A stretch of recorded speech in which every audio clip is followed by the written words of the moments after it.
The 1970s. Jump back, baby.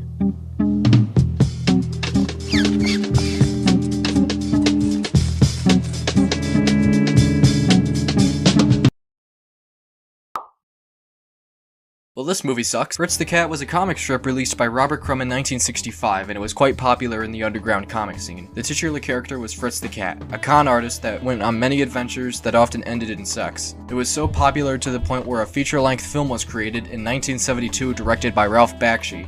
The film is, at the moment, the most successful indie movie of all time, with a budget of $900,000 and earned about $90 million in the box office. There are several reasons why people remember this film. It wasn't like other pornographic films at the time that had little to no plot and only focused on the pleasure of the viewer, but it actually tried to tell a story despite its strange writing. The film has quite a bit of philosophy here and there, but it helps us get more in touch with Fritz as a character. I never watched Fritz the Cat because of the sex, but more for the ludicrous nature of the film, as well as the cult following the film has garnered over the years. In general, there are actual good aspects of the movie, beyond being a hardcore porno for men to wax their carrot to. Hell, some of the scenes aged oddly well. Revolt! Revolt! Revolt, you thick-skulled idiots! You have carried heavy burdens for the bosses! You have sweat your lives away for the bosses! The bosses! They ride around in limousines! There he is! He's the one who keeps the bosses in power! He's the one who's holding you down!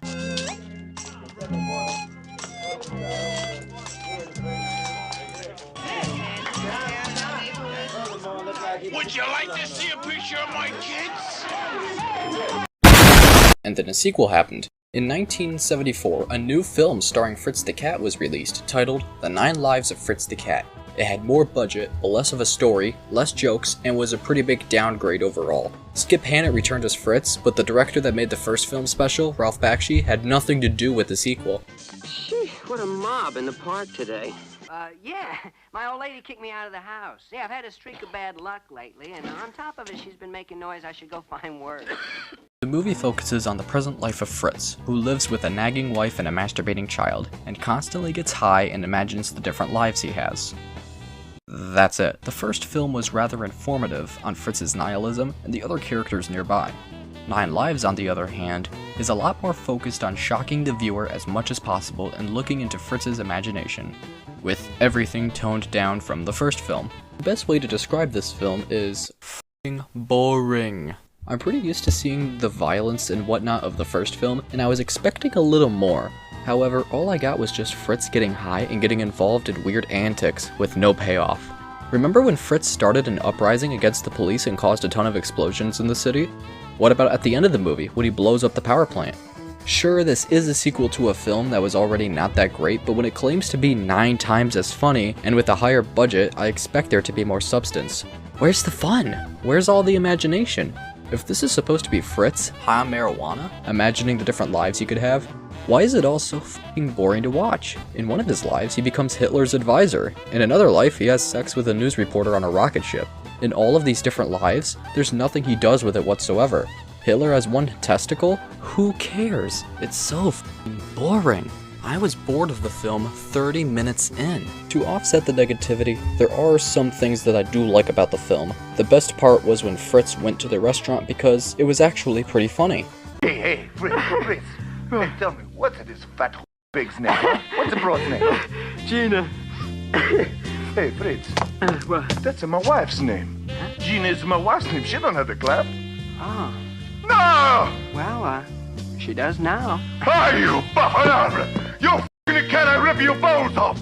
Get the f*** out of my shop! F*** off! You f***ing cat! I kill you! I f*** you in the ass! Get out! The animation is mostly on par with the first film, and the soundtrack is okay. Skip Hannett returns to voice Fritz, and does a good job at it. Other than that, there's so much missed potential. If you're curious about seeing this movie, I put a spoiler warning up. Skip to this time in the video if you really want to see it and you don't want to know how the movie ends. 3, 2, 1, alright, let's do this. The end of this film is shit. Instead of a satisfying conclusion, he just walks out. Nothing else happens, he just walks out. We get a flashback of what we witnessed and the credits roll. What a shitty movie. It's not one of the worst movies I've ever seen, but holy shit, it is boring. On my movie ranking list, I listed the movie as bad, with it being worse than Norm of the North 3. Part of me is glad that many people have never seen this movie, because it isn't worth it. If you want to watch a movie like Fritz the Cat, then watch Heavy Traffic. It's directed by Ralph Bakshi, who directed the first Fritz, and it's an interesting watch. I'm Bottom Text, thanks for watching. You can buy this on YouTube?